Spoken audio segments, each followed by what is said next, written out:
고린도후서 11장 1절에서 5절까지 봉독합니다. 원하건대 너희는 나의 좀 어리석은 것을 용납하라. 청하건대 나를 용납하라.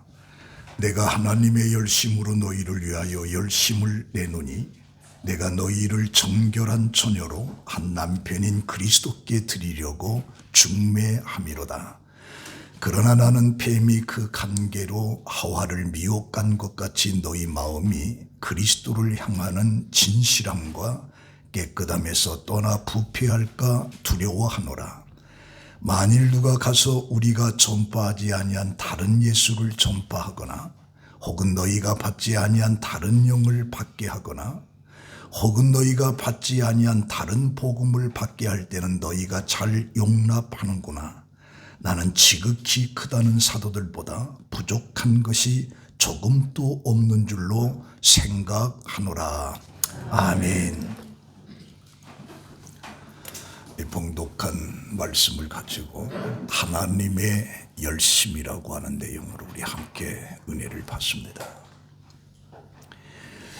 영국의 옥스퍼드 대학의 교수이자 변증가인 알리스티 맥그레스라고 하는 사람이 회의에서 확신으로라고 하는 이 책에 두 가지 의심이 있다라고 말합니다. 하나는 어떤 사실을 의심하는 것이고 다른 하나는 사람을 의심하는 것이다. 전자는 인지적인 의심이고 후자는 인격적인 의심이라고 말합니다. 또 게리 하버마스는 비슷한 내용을 이야기하고 있는데 기독교 진리의 어떤 사실을 의심하는 것은 진리에 대한 이해와 설명으로 해석할 수 있다. 그리고 하나님에 대한 의심은 하나님을 만나게 되면 해소될 수가 있다라고 얘기합니다. 그래서 알리스티 맥그레스는 우리의 의심을 기독교 복음에 대한 것, 그리고 나 자신의 것, 그리고 하나님의 것으로 나누면서 우리가 가진 대부분의 고민이 여기에 속한다라고 얘기합니다.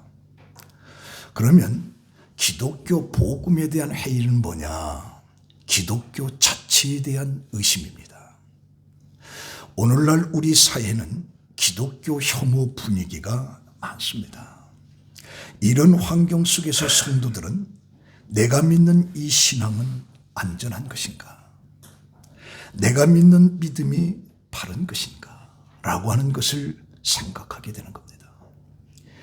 이에 대한 답변으로 맥그레스는 복음은 하나님의 역사이지 인간의 발명품이 아니라고 말합니다.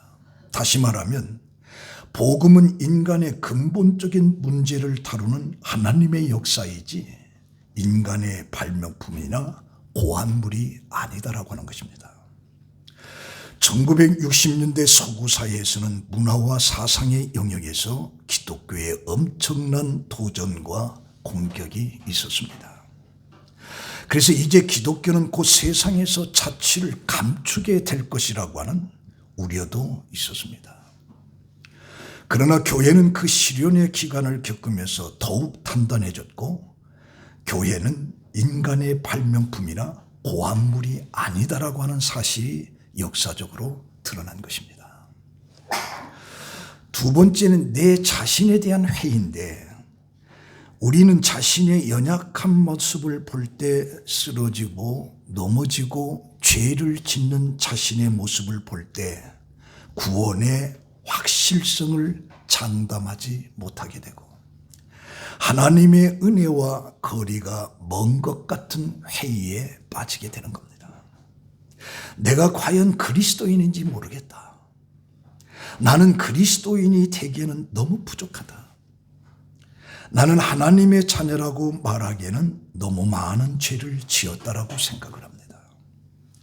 이런 생각들이 우리를 흔들고 죄 짓는 자신의 모습을 볼 때 구원의 확실성이 흔들리게 되고 회의감이 밀려오게 되는 것입니다. 그래서 종교개혁자 말틴 루터도 이 점에 대해서 이렇게 말합니다. 죄인은 사랑을 받기 때문에 매력이 있는 것이지 매력이 있기 때문에 사랑을 받는 것이 아니다. 우리의 자격과 우리의 공로와 우리의 조건 때문에 우리가 그리스도인이 되거나 하나님의 자녀가 된 것이 아니다는 얘기입니다. 루터는 우리를 사랑하시고 우리가 죄인 되었을 때 우리를 위해서 아들을 주신 하나님의 사랑을 의지하면서 바라본다라고 말합니다. 아무리 볼품이 없어도 실망해서 회의에 빠지지 말고 내 자신에게서 희망을 찾지 말고 우리를 사랑하고 귀하게 여기는 그 하나님께 소망을 두면서 살아가는 것이라고 이야기합니다.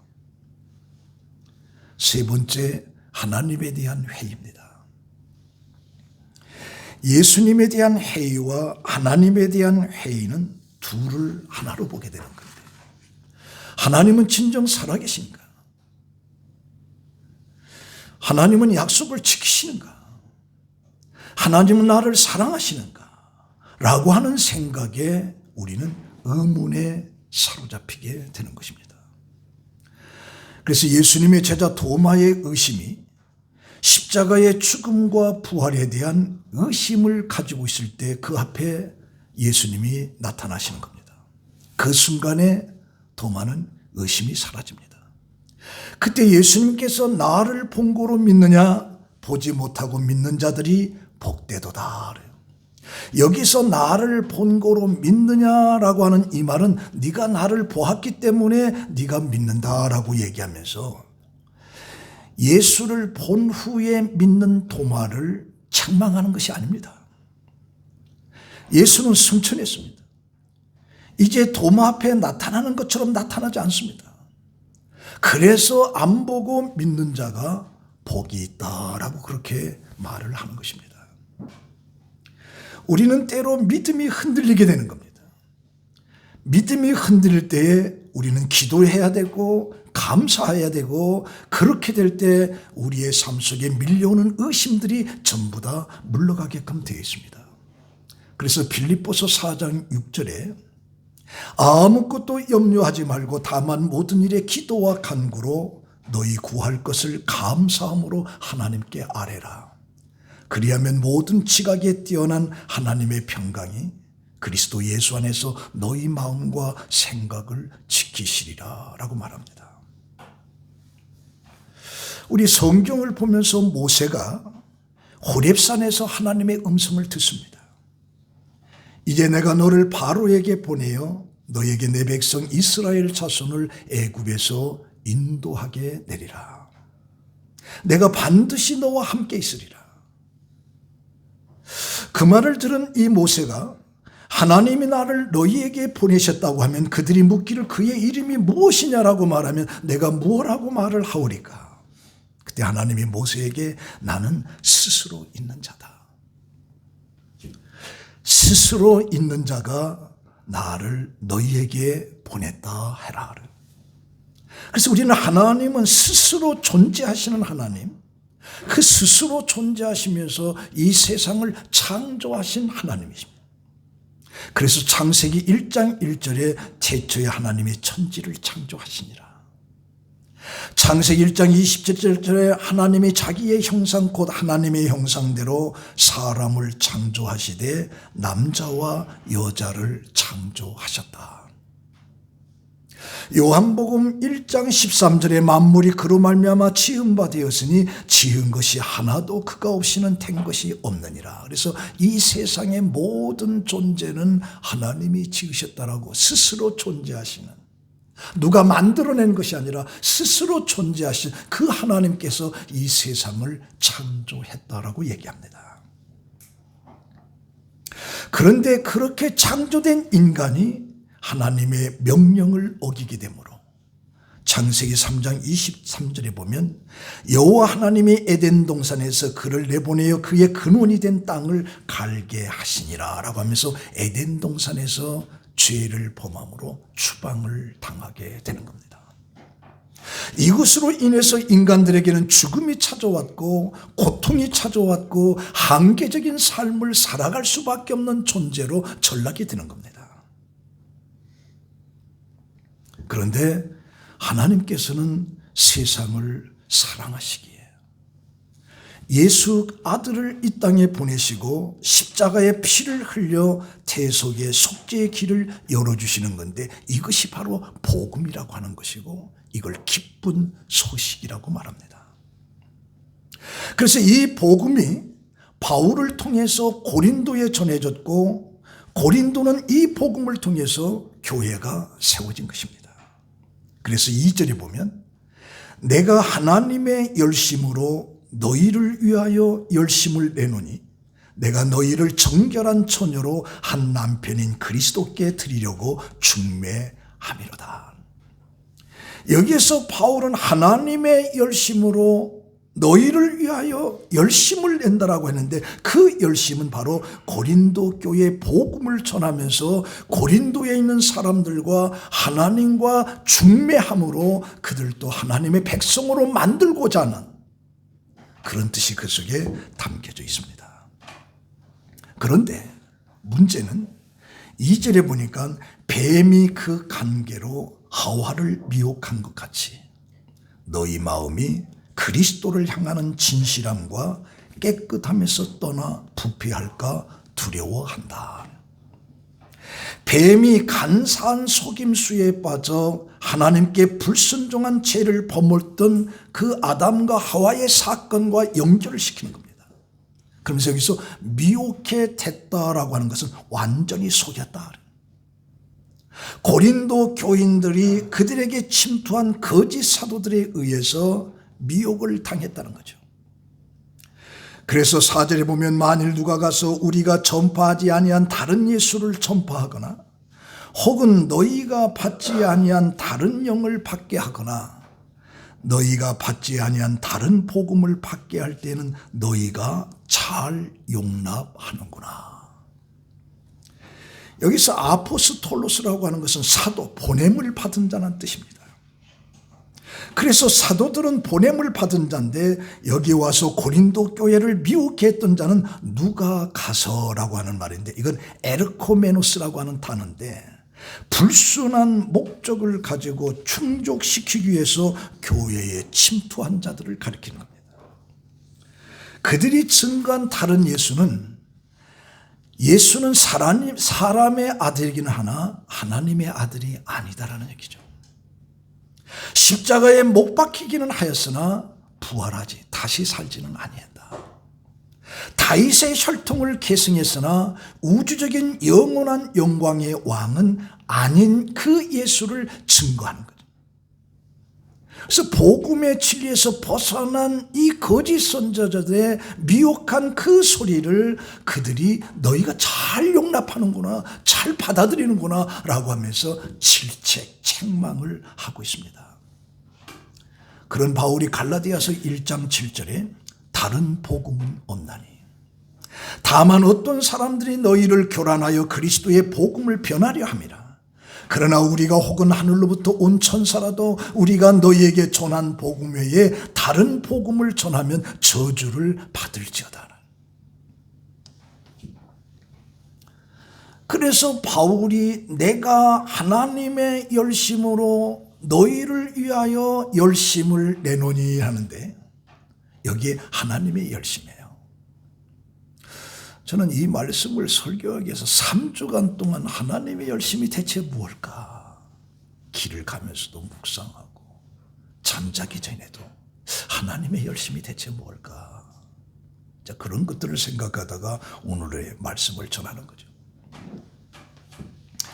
하나님의 열심이라고 하는 건 무엇을 말하는 것일까?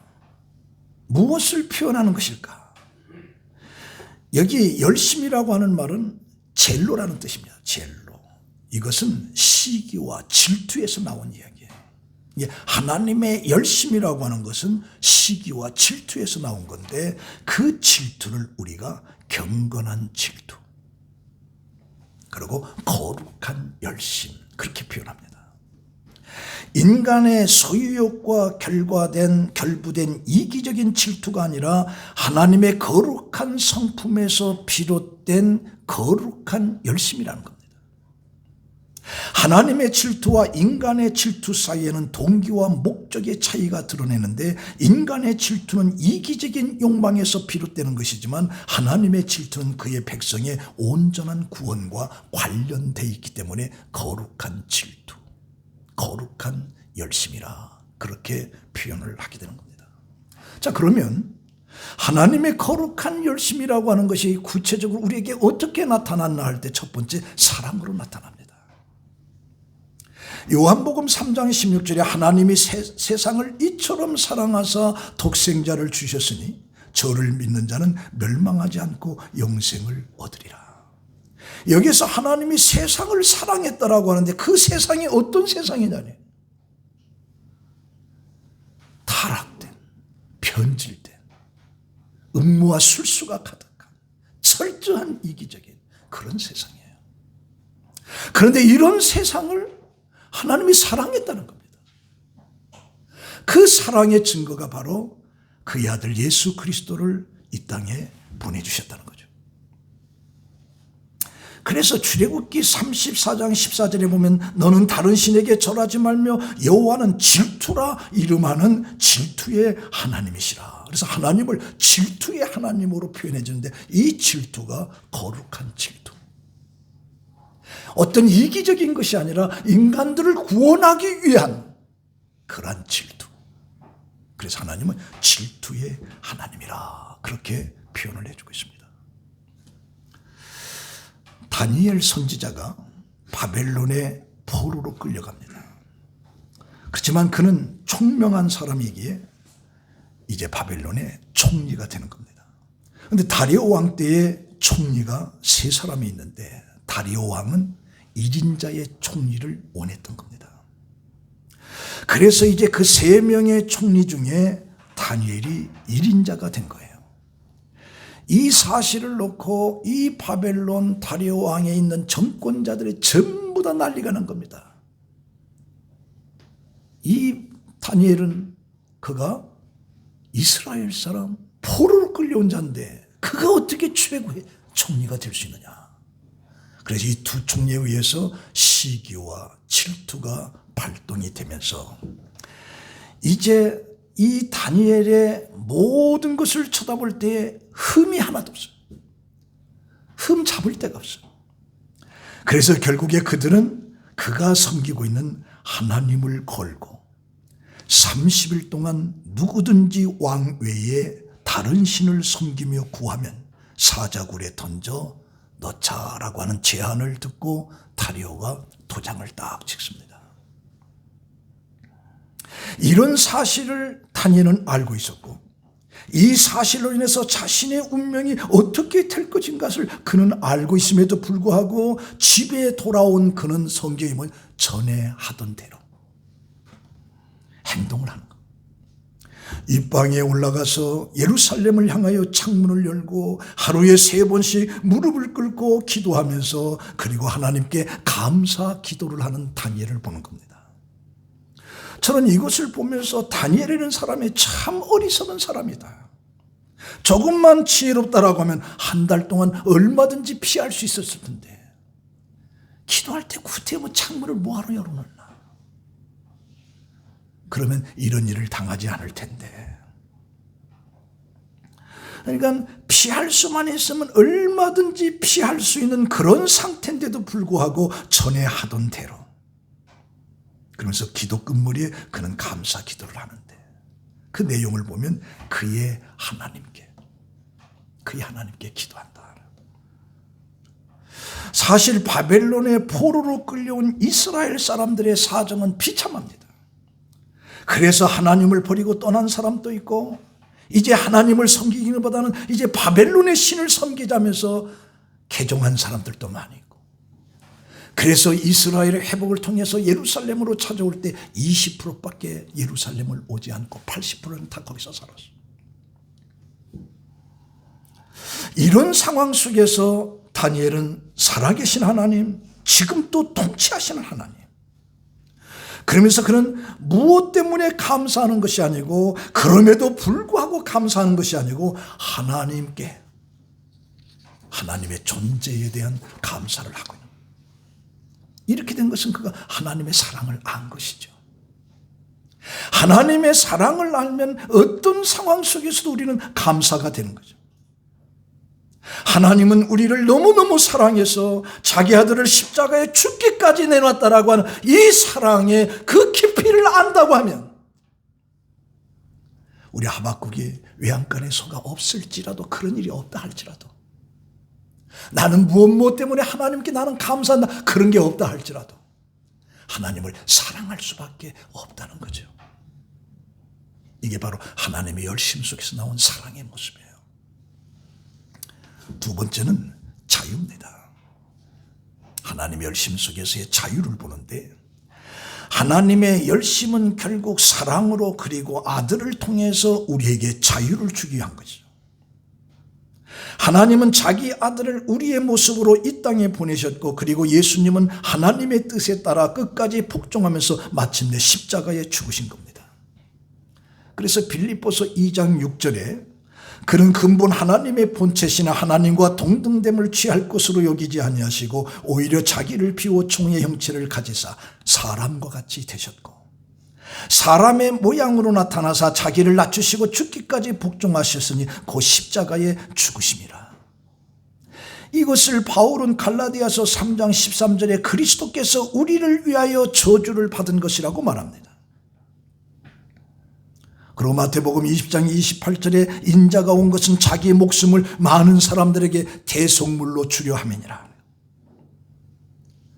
그래서 로마서 6장 6절에 우리가 알거니와 우리 옛사람이 예수와 함께 십자가에 못 박힌 것은 죄의 몸이 죽어 다시는 죄에게 종로로 타지 않게 하려 함이라. 그래서 사도 요한은 8장 32절에 진리를 알지니 진리가 너를 자유케 하리라.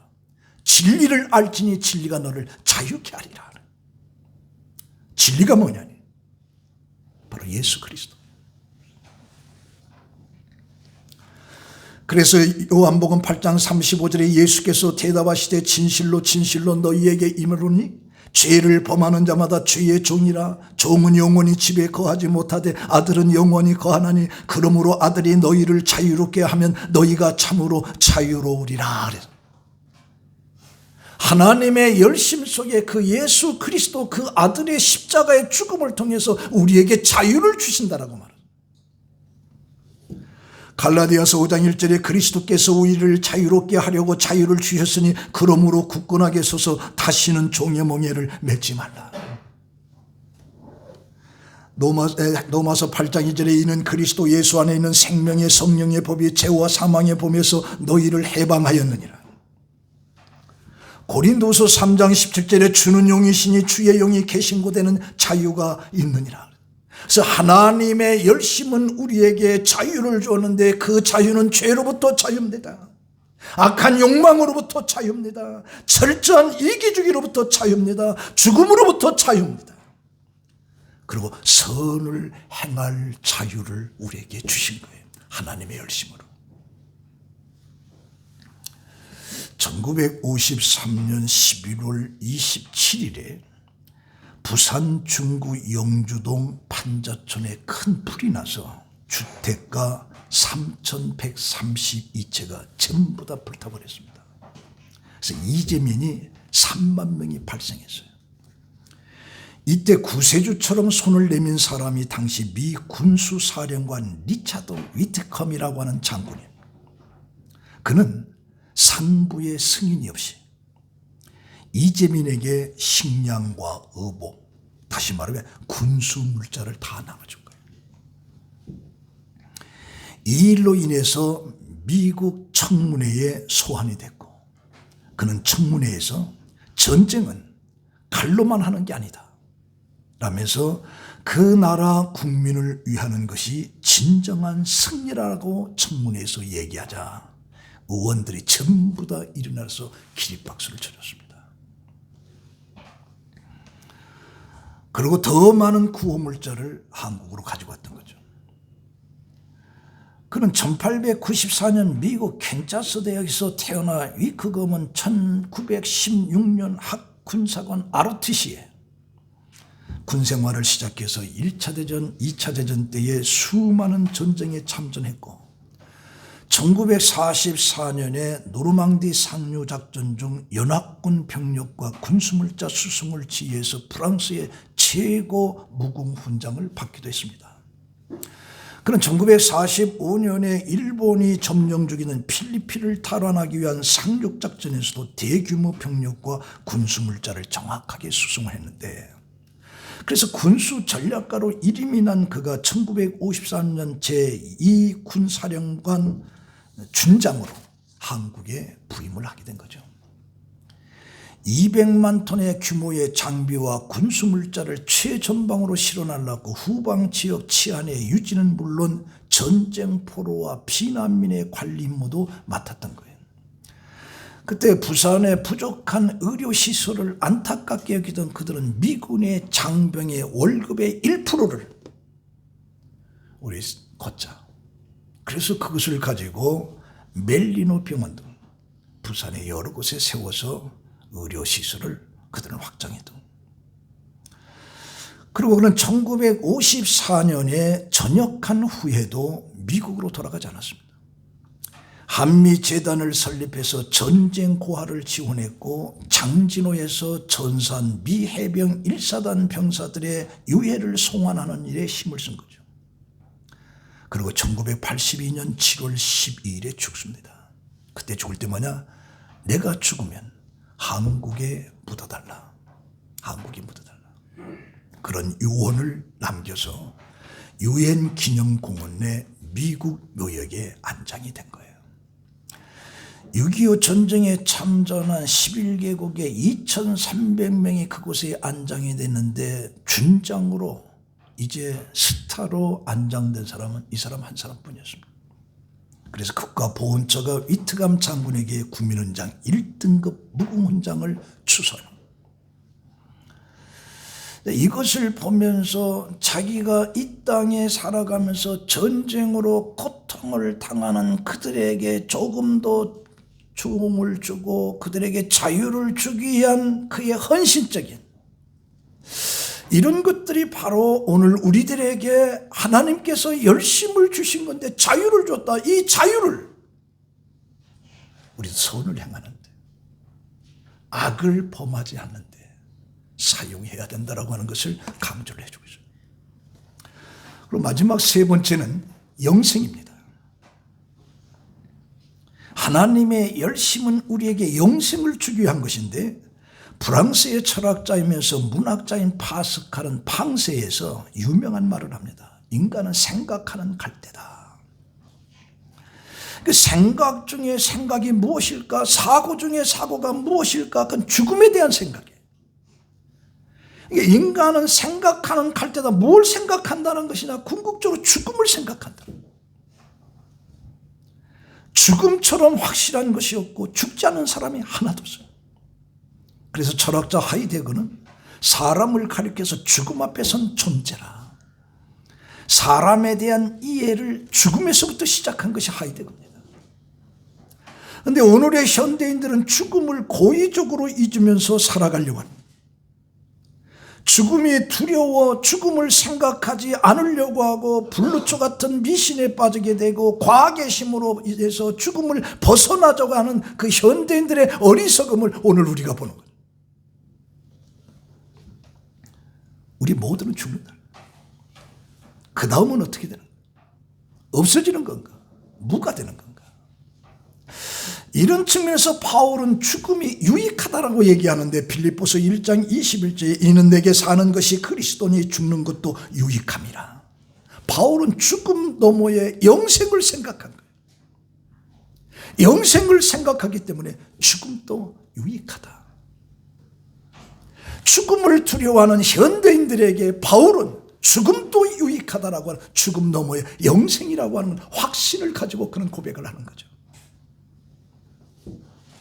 우리 시브리서 11장에 보면 믿음의 사람들이 쭉 이렇게 나옵니다. 그러면서 13절에 이 사람들은 다 믿음으로 따라 죽었으며 믿음으로 따라 죽었다라고 하는 이 삶은 무엇을 의미하는가?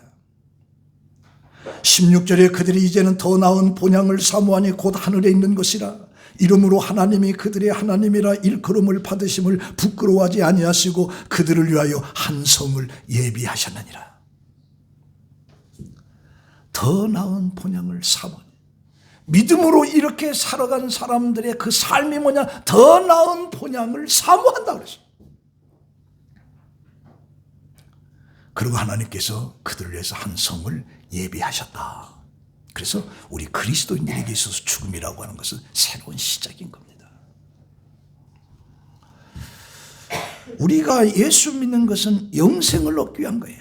그래서 사도행전에 이제 빌립보 감옥 속에서 일어난 사건 속에 보면 이제 간수장이 바울에게 말합니다. 선생들이여 내가 어떻게 하여 구원을 얻겠느냐라고 할 때 유명한 말이 주 예수를 믿으라. 그러면 너와 내 집이 구원을 얻으리라.